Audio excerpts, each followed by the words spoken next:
ప్రియ స్నేహితులారా, ఈనాటి దివ్యవాక్కు కార్యక్రమానికి మిమ్మందరినీ సాదరముగా ఆహ్వానిస్తున్నాము. యేసుక్రీస్తు సేవకురాలను అపోస్తరాలుగాను ఉండుటకు పిలువబడిన దానను, సువార్త నిమిత్తము ప్రత్యేకింపబడిన దానను అయిన సిస్టర్ దీప పంచుకొను దివ్యవాక్కు.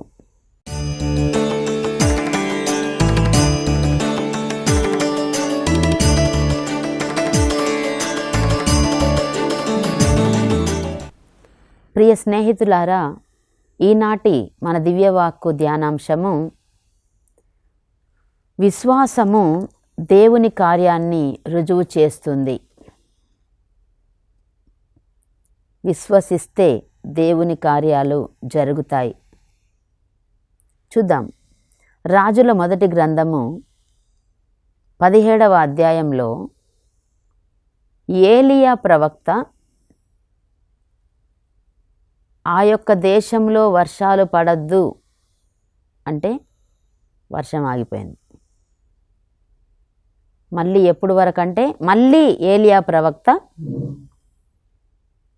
వర్షాలు పడునుగాక అంటే అప్పుడు మళ్ళీ వర్షాలు పడ్డాయి. అది బైబిల్ వాక్యం మనకు సెలవిస్తుంది. చూడండి, 17వ అధ్యాయము, రాజుల మొదటి గ్రంథము 17వ అధ్యాయంలో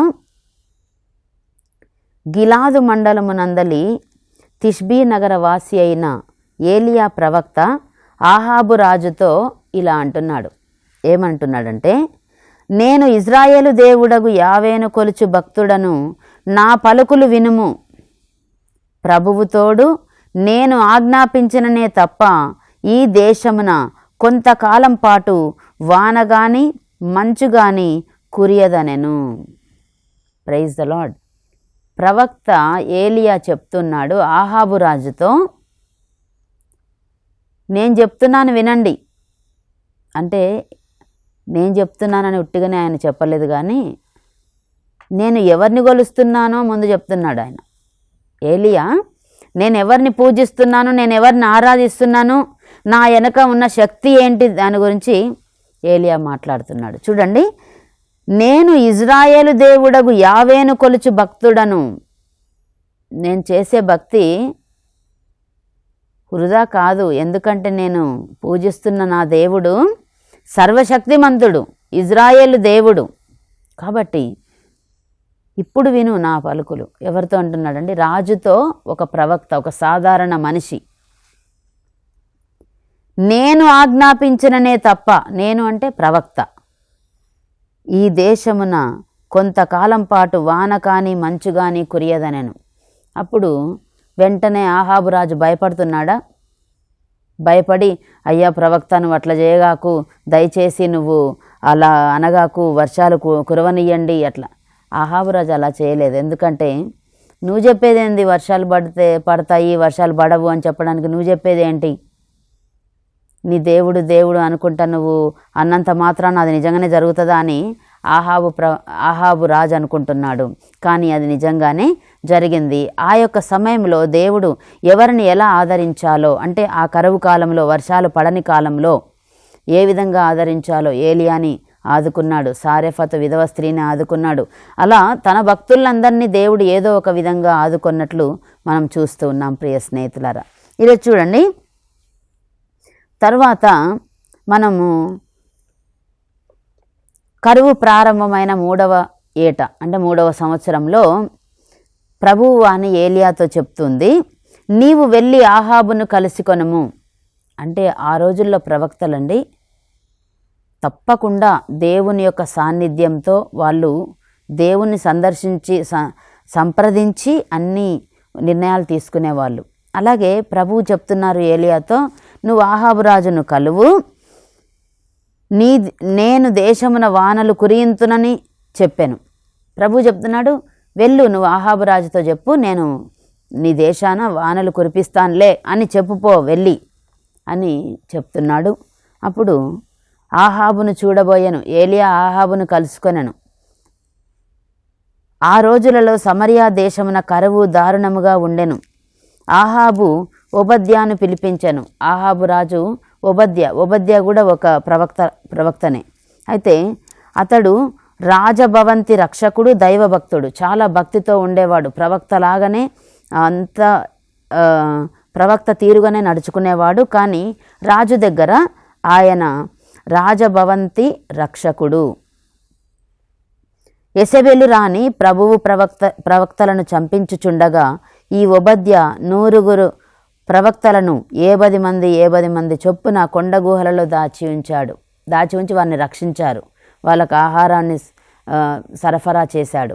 యెజెబెలు రాణి ప్రవక్తలందరినీ చంపిస్తుంటే ఓబద్యా ఏం చేశాడంటే వాళ్ళని దొంగతనముగా దాచిపెట్టి, కొండ గుహలలో దాచిపెట్టి వారికి ఆహారాన్ని, నీళ్లను ఇవ్వడం చేశాడనమాట. ఆ రాజు అప్పుడు పోషించుచూ వచ్చాను, అన్నపానీయములతో ఆ యొక్క ప్రవక్తలను పోషించుచూ వచ్చాను. రాజు ఓబద్యాతో, మన దేశమున గల చెరమలను, వాగులను పరిశీలించి వచ్చేదము రమ్ము. మన గుర్రములను, గాడిదలను గడ్డి చాలినంత దొరుకునో లేదో తెలుసుకొందము. మేత చాలదేని మన జంతువులను కొన్నింటిని పోగొట్టుకొనవలసి వచ్చును అని చెప్పాను. అయితే వారిరువురు, ఓబద్యా రాజు ఇద్దరు కలిసి బయలుదేరారు. నువ్వు ఇటెళ్ళు, నేను ఇటెళ్తానని చెప్పేసి 2 భాగాలు పంచుకొని వెళ్ళు, కరువు ఎంతవరకు ఉందో, ఎన్ని వాగులున్నాయో, ఎన్ని చోట్ల నీళ్లున్నాయో చూసిరా అని చెప్పారు. ఓబద్యా ఒక ప్రక్కకు, రాజు ఒక ప్రక్కకు వెళ్ళారు. తర్వాత వారిరువురు దారిలో ఓబద్యా ఏలియా ప్రవక్తను కలుసుకున్నాడు. ఏలియా ప్రవక్త ఓబద్యాతో చెప్తున్నాడు, ఓబద్యా దయచేసి నేను ఇక్కడున్నట్లుగా, నేను వచ్చానని, నేను ఇక్కడ ఉన్నానని, ఇదిగో నేను ఇప్పుడు నన్ను కలిసావని నువ్వు రాజుతో చెప్పు, ఆహాబు రాజుతో చెప్పు అన్నప్పుడు ఓబద్యా చెప్తున్నాడు, ఏలియా ప్రవక్త గారు, నేను చనిపోవాలనే మీరు అనుకుంటున్నారండి?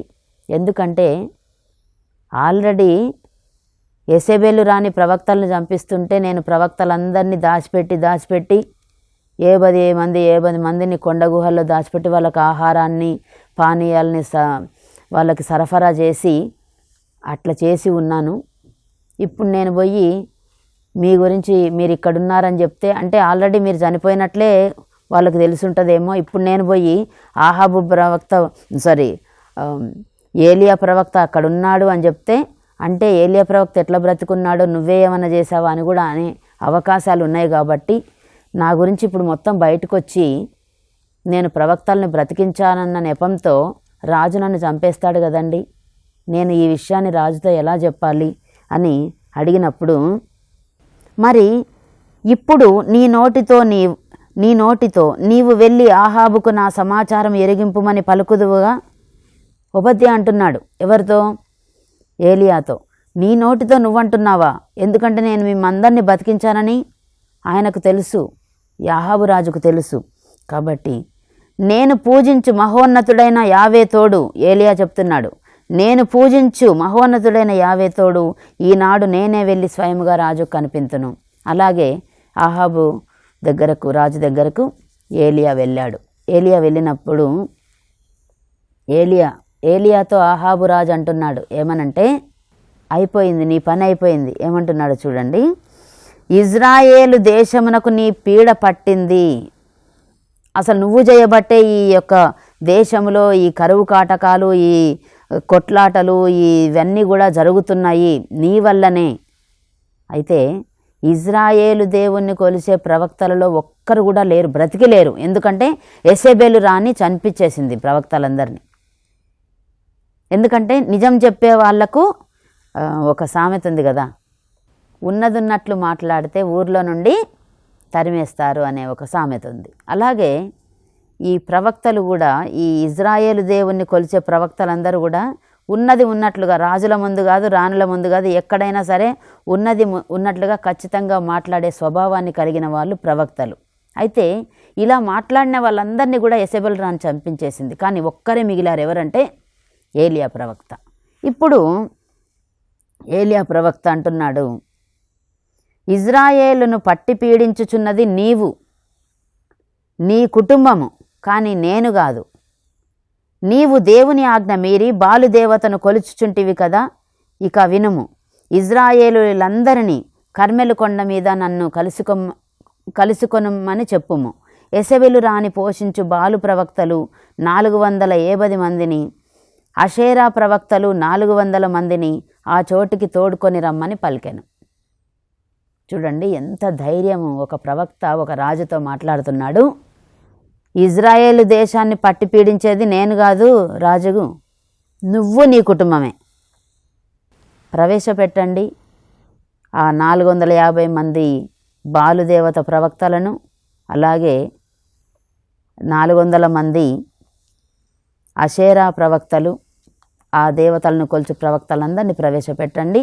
ఒక చిన్న పరీక్ష ఉంటుంది. ఆ పరీక్షలో ఆ ప్రవక్తలందరూ గెలిస్తే నేను కూడా అదే దేవుణ్ణి పూజిస్తాను, అంటే ఆ బాలుదేవతను అషేరా దేవతను నేను కూడా పూజిస్తాను.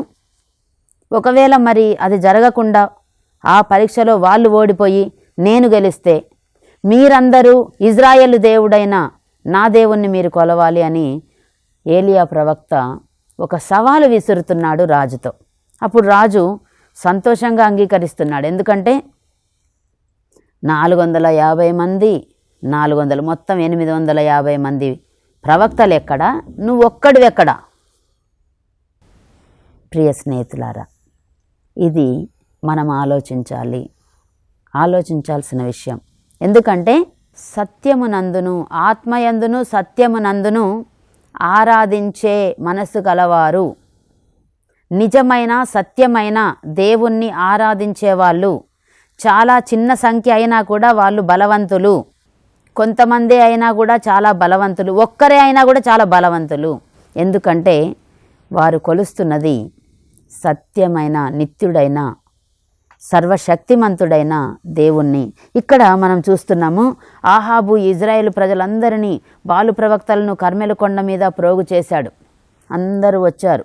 వచ్చినప్పుడు ఏలియా ప్రవక్త వాళ్ళతో అంటున్నాడు, రాజా మాకు 2 ఎద్దులను ఇప్పించండి, వారిని ఒక ఎద్దును తీసుకోమని చెప్పండి. ఎందుకంటే ఆ యొక్క ప్రవక్తలు నేను ఒక ఎద్దును తీసుకుంటాను, మరి దానిని చంపి ముక్కలు ముక్కలుగా కోసి కట్టెల మీద పేర్చాలి, నిప్పు మాత్రం అంటింపరాదు.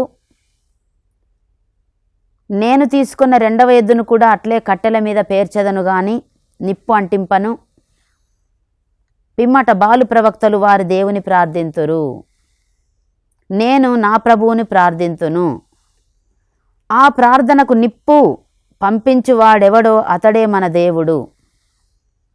చాలామందిని ఈ రోజుల్లో చూస్తుంటాము, హాస్పిటల్లో చావు బ్రతుకుల మధ్య కొట్టుమిట్టాడుతూ ఉంటారు. ఆ సమయంలో కొంతమంది క్రైస్తవులు వాళ్ళ దగ్గరకు వెళ్ళి చెప్తారు, అమ్మా మీరు మీ దేవత ఎవరుంటే వాళ్ళు ప్రార్థన చేసుకోండి, ఒకవేళ మీరు లేదమ్మా నువ్వే ప్రార్థన చేయంటే మేము కూడా చేస్తాం మా దేవుని తరపున అన్నప్పుడు వాళ్ళు సరే అంటారు. వాళ్ళు ఎంతమంది వాళ్ళకున్న దేవతలందరికీ వాళ్ళ దేవుళ్ళకి పూజలు చేసుకున్న తర్వాత క్రైస్తవులకు చెప్పినప్పుడు క్రైస్తవులు ఒకరే ఇద్దరు వెళ్తారు, ప్రార్థన చేసినప్పుడు ఆ యొక్క స్వస్థత జరుగుతుంది, అక్కడ మంచి జరుగుతుంది. అప్పుడు వాళ్ళకి తెలుస్తుందన్నమాట, ఓహో సత్యమైన నిత్యుడైన దేవుడు వీళ్ళు పూజించే దేవుడా అని అలా తెలుసుకుంటున్నారు నిజమైన దేవుణ్ణి. ఇప్పుడు ఇక్కడ కూడా ఏలియా ప్రవక్త ఏం చేస్తున్నాడంటే కట్టెల మీద ఆ ఎద్దును ముక్కలు ముక్కలుగా చేసి పెట్టాలి, ప్రార్థన చేయాలి. ప్రార్థన చేస్తే అక్కడ నిప్పు రావాలి, ఆ యొక్క ఎద్దు మాంసాన్ని దహించి వేయాలి, ఆ కట్టెలను దహించి వేయాలి. ఒకవేళ మీరు ప్రార్థన చేసినప్పుడు మీ దేవుళ్ళు మీ దేవతలు ఆ యొక్క నిప్పును పంపినట్లయితే నేను వాళ్ళే దేవుడు అంటాను. అట్లా కాకుండా నేను నా దేవుడికి ప్రార్థన చేసినప్పుడు నిప్పు వచ్చి వాటిని కాల్చేస్తే మీరందరూ కూడా నా దేవుణ్ణి దేవుడని అంగీకరించాలి అని చెప్పినప్పుడు సరే ఓకే అని చెప్తున్నారు వాళ్ళందరూ. ప్రియ స్నేహితులారా,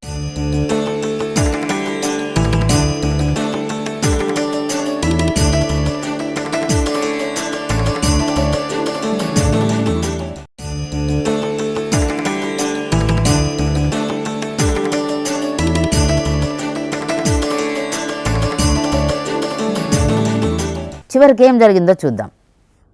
ఆ ప్రార్థనకు నిప్పు పంపించువాడే మన దేవుడు అంటున్నాడు ఏలియా ప్రవక్త. తర్వాత ఆ సవాలుకు ప్రజలందరూ సరియే అనిరి. తర్వాత ఏలియా బాలు ప్రవక్తలతో చెప్తున్నాడు, మీరు చాలామంది ఉన్నారు కదా, నేను ఒక్కడనే ఉన్నాను, నేనెందుకు ఫస్ట్ ప్రార్థన చేయడం, మీరు చేయండి ఫస్ట్. ఎందుకంటే మీ ఎదుట మీరు మొదట ఎద్దును కోసి కట్టెలపై పేర్వుడు, మీ దేవతను ప్రార్థింపుడు, నిప్పు మాత్రము అంటింపకుడు. ఎందుకంటే మీ ప్రార్థన ద్వారానే నిప్పు రావాలా ఆకాశం నుండి. వారట్లే ఎద్దును కోసి ప్రార్థన మొదలుపెట్టారు. బాలు మా మొర వినుమని అరచిరి. ఎందుకంటే బాలు దేవతను వాళ్ళు కొలుస్తున్నారు. ప్రియ స్నేహితులారా, ఈ వాక్యాన్ని వింటున్నప్పుడు ఎవరైనా మరి బాలుదేవత అంటే నాకెవరో తెలీదు, మరి బాలుదేవతలు నిజంగానే ఉంటే, అలాంటి వాళ్ళు ఎవరైనా ఉంటే దయచేసి క్షమించండి. బైబిల్లో ఉన్నది నేను మాట్లాడుతున్నాను. బాలు మా మొర వినుము అని వాళ్ళు అరుస్తున్నారు, బాలుదేవతకు ప్రార్థన చేస్తూ ఉన్నారు. తాము నిర్మించిన పీఠము చుట్టూ తిరిగి చిందులు తొక్కుతున్నారు, కేకలు వేస్తున్నారు. అయినను ఆ దేవత పలుకలేదు. మధ్యాహ్నమైన తరువాత ఏలియా వారిని వేలాకోలం చేస్తున్నాడు. మీరు కొలుచు బాలుదేవుడిని పెద్దగా పిలువుడు, పాపము అతడేదో ఆలోచనలో ఉండి ఉండవచ్చును. ఏలియా ప్రవక్త ఎగతాళి చేస్తున్నాడు ఆ ప్రవక్తలను చూసి. అయ్యో ఆయన పనిలో ఉంటాడేమో, ఏదైనా ఆలోచన చేస్తున్నాడేమో, కొంచెం పెద్దగా పిలిస్తే ఆయన పలుకుతాడేమో అని అంటున్నాడు. లేక అతడేదో పనిలో ఉండవచ్చును, ఒకవేళ ఎక్కడికైనా ప్రయాణం కూడా కట్టి ఉండవచ్చును. ఎందుకంటే మీరు విశ్వసిస్తున్నారు కదా సజీవుడని మీ దేవత, కాబట్టి ఎక్కడైనా ప్రయాణం కట్టి ఉన్నాడేమో జాగ్రత్త, లేకపోతే నిద్రించుచుండవచ్చును. ఇప్పుడు మీ పలుకులు ఆలకించి మేల్కొనును, నిద్రిస్తున్నా కూడా మీరు ప్రార్థన చేస్తారు. అట్లా వేలాకోలం చేస్తున్నారు. వాళ్ళు ప్రార్థన చేశారు, కానీ ఫలితం చివరికి ఏలియా చెప్తున్నాడు, సరే ఇంకా మీ దేవత పలకలేదు కదా, మీ దేవుడు రాలేదు కదా, మరి నేను ప్రార్థన చేయాలా అని అన్నాడు. వాళ్ళందరూ సరే నీ ప్రార్థన చెయ్యి అని అన్నప్పుడు పీఠము నిర్మించి పీఠము చుట్టూ 2 కడవల నీళ్లు పట్టు కందకము తవ్వించను. దీన్ని మనం ఇంకొక భాషలో ఏమంటామంటే లోకల్ లాంగ్వేజ్ ఎక్స్ట్రా. అంటే మామూలుగా రూల్ ప్రకారం అయితే వాళ్ళు ఎద్దుని కట్టెల మీద పేర్చి ప్రార్థన చేస్తే ఆకాశం నుండి అగ్ని దహించాలి. అలాగే ఏలియా ప్రవక్త కూడా అలాగే ప్రార్థించాలి. కానీ ఏలియా ప్రవక్త ఏం చేస్తుండు, ఇంకా కట్టెలున్న చోట గంధకం తవ్వించి నీళ్లు పోపిస్తున్నాడు. ఆ కట్టెల మీద అక్కడ దాని చుట్టూ కూడా నీళ్లు పోపిస్తున్నాడు. నీళ్లు ఉన్న చోట అసలు కనీసం అగ్గిపుల్ల కానీ లేకపోతే పెద్ద మంట పెట్టినా కూడా అసలు అంటుకుంటుందా కట్టెలు కానీ ఏదైనా కానీ? నిప్పుని ఆర్పేయడానికి ఉపయోగించేది నీరు. కానీ ఇప్పుడు ఏలియా ప్రవక్త ఏం చేస్తున్నాడంటే, నా దేవుడు ఎంత గొప్పవాడో మీకు చూపెడతాను. నా దేవుడు నార్మల్గా పనిచేసేవాడు కాదు, ఏదో ఇస్తాననేవాడు కాదు, గొప్ప దేవుడు. ఎందుకంటే ఇప్పుడు నీరుకి నిప్పుకి చాలా వ్యతిరేకము. నిప్పుని ఆర్పేది నీళ్లు, కానీ నీళ్ళను కూడా ఆ యొక్క కట్టెల మీద పోసి ఎద్దును కోసి దాని మీద పేర్చి అటు తర్వాత 4 కడవల నీళ్లు మళ్ళీ తెప్పిస్తున్నాడు. కట్టెల మీద మాంసపు ముక్కల మీద కుమ్మరింపుడని చెప్తున్నాడు. ఇన్ని నీళ్లు పోసిన తర్వాత ఏలియా 2వసారి 3వసారి ప్రజలచే అట్లే నీళ్లు పోయించను. ఇంకా ఏంది, కట్టెలు తడుస్తున్నాయి. 2వసారి 3వసారి కూడా అంట. అంటే దేవుని యొక్క ప్రజలకున్న శక్తి ఇది, యొక్క విశ్వాసము, నమ్మకము, గట్టి విశ్వాసం. కాబట్టి 2-3 సార్లు నీళ్లు పోయించి అవన్నీ బాగా నానేటట్లు చేశాడు. తర్వాత పీఠము నుండి దారాలుగా కారుతున్న ఆ నీళ్లు కందకమును నింపెను. ఆ నీళ్లు మొత్తం కారుతున్నాయి. మొత్తం సాయంకాల సమర్పణములు అర్పించు సమయమున ఏలియా పీఠమును సమీపించి, అబ్రహాము, ఈసాకు, యాకోబుల దేవుడైన ప్రభు, నీవు ఇజ్రాయేలు దేవుడవని నీ భక్తుడనైన నేను నీ ఆజ్ఞపైననే ఈ పనులన్నీ చేసితినని ఇప్పుడు వెల్లడి చేయుము. ప్రభు, నా మొరనాలించుము. నీవే దేవుడవని వీరిని మరలా నీ చెంతకు రాబట్టుకొంటివని వీరి ఎదుట రుజువు చేయుము అని ప్రార్థించెను. అప్పుడు ప్రభువు పంపిన అగ్ని పీఠంపైకి దిగివచ్చి బలిపీఠమును కట్టెలను కందకములోని నీటిని దహించెను. ఆ అగ్నిని చూచి ప్రజలందరూ నేల మీద బోరగిలపడి దండం పెట్టి ప్రభువే దేవుడు, ప్రభు ఒక్కడే దేవుడు అని అరచిరి. తరువాత ఏలియా, బాలు ప్రవక్తలను పట్టుకొనుడు, ఎవ్వరిని తప్పించుకొని పోనీయకుడు. ప్రజలు ఆ ప్రవక్తలను పట్టుకొనగా ఏలియా వారిని అందరినీ కీషోను వాగు వద్దకు నడిపించుకొని అక్కడ వధించెను. అదనమాట. ఒకవేళ మీరు ప్రార్థన చేసినప్పుడు అది జరగకపోతే మిమ్మల్ని చంపేస్తా, లేకపోతే నన్ను చంపేయండి. అలా అన్న ఆ ప్రవక్త దేవుణ్ణి, అబ్రహాము దేవుడా, ఈసాకు దేవుడా, యాకోబు దేవుడా, సర్వశక్తిమంతుడా, ఇదిగో ఇది నీ కార్యమని నిరూపించు. ఈ ప్రజలందరినీ నువ్వు మళ్ళీ తోడుకొని వచ్చావు, నువ్వు నిజమైన దేవుడవని చూపించుకుంటానికి.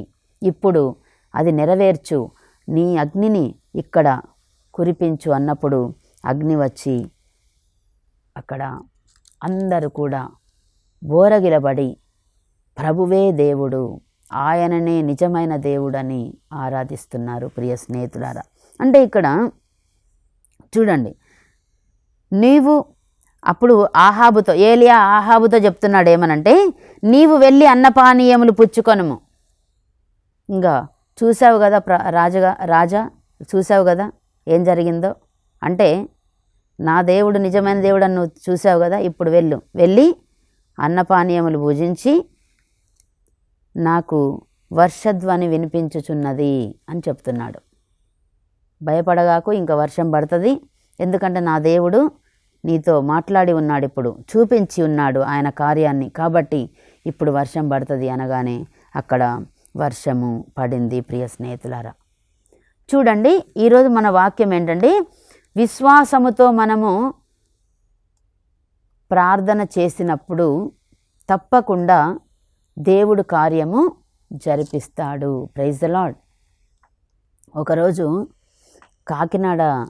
కాకినాడ చర్చిలో ప్రార్థనకు వెళ్ళాము. శుక్రవారము సాయంత్రము ప్రార్థన ఉంది. మేము ఒక ప్రదేశంలో బయలుదేరాము. కారులో వెళ్తున్నాము, నేనును ఇంకొక సిస్టర్. కారులో ఎక్కి బయలుదేరుచుండగానే చాలా కుండపోత వర్షం కురుస్తుంది. అప్పుడు నేను అనుకుంటున్నాను, కాకినాడలో చర్చిలో ఎంత పెద్ద ప్రార్థన కూటమిని వాళ్ళు ఆరంభించారు ప్రభు అని ఒక్కసారి ప్రార్థన చేశాను. తర్వాత ప్రయాణంలో ఆ వర్షం తగ్గుతూ ఉంది. కరెక్ట్గా ఆ దేవాలయానికి వెళ్ళి కారు దిగుతున్నప్పుడు నిర్మల అనే ఒక స్త్రీ నా దగ్గరకు వచ్చి, సిస్టర్, ఉరుములు మెరుపులు, వర్షం పడుతుంది, ఎట్లా సిస్టర్ ఈ ప్రార్థన ఆగిపోతుందా అని అన్నది. అప్పుడు నేను ఆకాశం వైపు చూసి నేను అన్నాను, ఈ ప్రార్థన ఏ విధంగానైతే నిశ్చయించారో ఏ ఆటంకం లేకుండా జరుగుతుంది, ఈ వర్షం ఆగిపోతుంది అని అన్నాను. అలా అని ప్రియ స్నేహితులారా లోపలికి వెళ్ళాను, చర్చి లోపలికి వెళ్ళాను. అలా చర్చి లోపలికి వెళ్ళానో లేదో వర్షము టక్కున ఆగిపోయింది. ప్రియ స్నేహితులారా, ఎందుకు చెప్తున్నానంటే, ఎక్కడెక్కడో ఉదాహరణలు తెచ్చి ఎక్కడెక్కడో అప్పుడు ఇట్టు జరిగింది, ఇప్పుడు ఇట్టు జరిగిందని చెప్పడం కాదు, కానీ మన జీవితాలలో జరుగుతున్న ఇంత సత్యమైన అద్భుతాలను మనము చెప్పవలసిన అవసరం ఉన్నది. ప్రియ స్నేహితులారా, ప్రతిపాడులో వాక్య పరిచర్యలో ఉన్నప్పుడు ఇంటింటిని సందర్శించి ప్రార్థనకు వెళ్తున్నాను. అది 2024 తపస్కాలము. ఒక ఇంట్లో ప్రార్థన, అంటే ప్రతి ఇంట్లో ప్రార్థన ఉంటుంది. అయితే ఒక ఇంట్లో ప్రార్థన పెట్టుకున్నారు. ఆ ప్రార్థన ఎలా పెట్టుకుంటారంటే, వచ్చిన వాళ్ళందరికీ ఆహారం పెడతారనమాట. అయితే వాళ్ళందరూ ఆ పనులలో ఉన్నారు. నేను 4:30కి కరెక్ట్గా ఒక ఇంట్లో వెళ్తున్నప్పుడు కుండపోతగా వర్షం కురుస్తుంది. అప్పుడు ఒక ఇంట్లో ఆగిపోయాను, ఎందుకంటే నా దగ్గర గొడుగు లేదు. అప్పుడు వాళ్ళు అన్నారు, అయ్యో ఫలానా వాళ్ళ ఇంట్లో ఈరోజు ప్రార్థన సిస్టర్, అయ్యో ఇట్లా వర్షం పడుతుంది కదా, ఈరోజు వాళ్ళు ఆగిపోతారేమో, ఇంకా మరి అవన్నీ తెచ్చుకున్నారు, వస్తువులన్నీ తెచ్చుకున్నారు, మరి టెంట్ కూడా వేయలేదు, ఎట్లా జరుగుతుందో ఏమో అన్నారు. అయితే నేను చెప్పాను, అంటే చెప్పడం కూడా నేను, ప్రియ స్నేహితులారా, నేనేదో పెద్ద ప్రార్థన చేసి గొప్పగా ఆలోచన చేసి ప్రార్థన చేసి నేను చెప్పలేదు. నార్మల్గా 5:30 కల్లా వర్షం ఆగిపోతుంది, అంతా సవ్యంగా జరిగిపోతుంది, ఏం ప్రాబ్లం, 5:30 కల్లా వర్షం ఆగిపోతుంది అని చెప్పాను. ఒక గొడుగుంటే ఇస్తారా అని చెప్పేసి 4:30కి నేను గొడుగు తీసుకొని వెళ్ళిపోయాను, కాన్వెంట్కి వెళ్ళిపోయాను. ప్రియ స్నేహితులారా, కరెక్ట్గా 5:30కి, అంటే టైము 5:31 కూడా కాదు, 5:30కి టక్కున వర్షం ఆగిపోవడము. వాళ్ళు నాకు ఫోన్ చేస్తున్నారు, సిస్టర్ ఇలా ఎలా జరిగింది, 5:30 అని మీరు అలా టైం కూడా స్పెసిఫై చేశారు, అలాగే జరిగింది అని వాళ్ళు ఫోన్ చేశారు. తర్వాత అందరం ప్రార్థనకి వెళ్ళాము అదే ఇంట్లో. ఆ ప్రార్థన అయిపోయిన తర్వాత ఎవరింట్లోనైతే నేను చెప్పాను వాళ్ళు అక్కడికి వెళ్ళి మైక్ తీసుకొని ఈరోజు ఈ విధంగా అద్భుతం జరిగిందని చెప్పారు. అంటే ప్రియ స్నేహితులారా, నేను ఎందుకు చెప్తున్నాను అంటే, నేను గ్రేట్, లేక నేను ఒక అద్భుతం చేశాను, నా వల్ల ఒక అద్భుతం జరిగింది అని నేను చెప్పడానికి నేను ప్రయత్నించడం లేదు. కానీ ఎందుకు చెప్తున్నానంటే, దేవుని అభిషిక్తులు, దేవునిచే ప్రియముగా చేయబడిన వారు, దేవుని యొక్క బిడ్డలు ఈ విధంగా మాట్లాడినప్పుడు, ఈ విధంగా ప్రార్థన చేసినప్పుడు కార్యాలు జరుగుతాయి అని కొన్ని ఉదాహరణలు మీకు చెప్తున్నాను ప్రియ స్నేహితులారా. అలాంటివి అనేకము నా జీవితంలో ఉన్నవి. కాబట్టి ఈరోజు ఏలియా గురించి మనం తెలుసుకున్నాం. అలాగే యేసుక్రీస్తు ప్రభువు గాలిని గద్దించినప్పుడు గాలి అణిగిపోయింది. ఈ విధమైన అద్భుతాలు మన దేవుడు, అబ్రహాము దేవుడు, ఈసాకు దేవుడు, యాకోబు దేవుడు, సర్వశక్తిమంతుడు, సర్వమును సృష్టించిన సృష్టికర్త, మనకు ఇచ్చే దేవుడు, మనకి ఇచ్చే సమర్థత కలవాడు మన దేవుడు. కాబట్టి విశ్వాసంతో చిన్న ప్రార్థన చేసుకుందాం. సర్వశక్తిమంతుడా, సర్వోన్నతుడా, నీ దివ్య పాదాలకు వందనములు తండ్రి.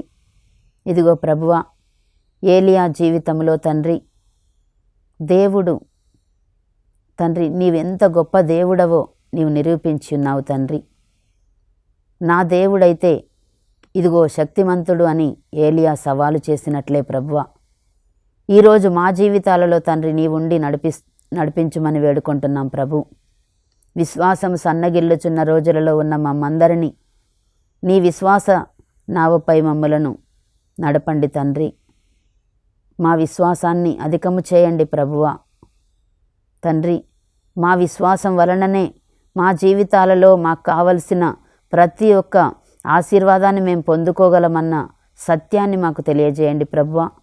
ఈనాటి దివ్యవాక్కు కార్యక్రమంలో పాల్గొన్న ప్రతి బిడ్డను పేరు పేరున దీవించండి తండ్రి. వారి కుటుంబాలలో ఏ అవసరతలు ఉన్నాయో తండ్రి ప్రభువా, అవసరతలన్నీ తీర్చి వారిని సాక్షులుగా నిలపండి తండ్రి. మా జీవితాల్లో జరిగిన ప్రతి అద్భుతమును ప్రభువా మేము ఇతరులకు చాటి చెప్పుటకు ప్రభు, తద్వారా విశ్వాసమును అధికము చేయుటకు ప్రభువా మాకు శక్తిని దయచేయమని నజరేయుడా యేసు ప్రభువా నీ పరిశుద్ధమైన పవిత్రమైన నామమున అడిగి బ్రతిమాలి వేడుకొంచున్నాము తండ్రి. ఆమెన్. యేసు రక్తమే జయము, ప్రభు యేసు రక్తమే జయము, యేసు నామమందే సంపూర్ణ విజయము, యేసు నామమందే సంపూర్ణ స్వస్థత, యేసు నామమందే సంపూర్ణ విడుదల. హల్లెలూయా, హల్లెలూయా, హల్లెలూయా. ప్రియ స్నేహితులారా, వచ్చే వారం ప్రసారమయ్యే దివ్యవాక్కు కార్యక్రమం కోసం వేచి ఉందాం. అంతవరకు సెలవు. చూస్తూనే ఉండండి దివ్యవాణి కథోలిక టీవీ ఛానల్.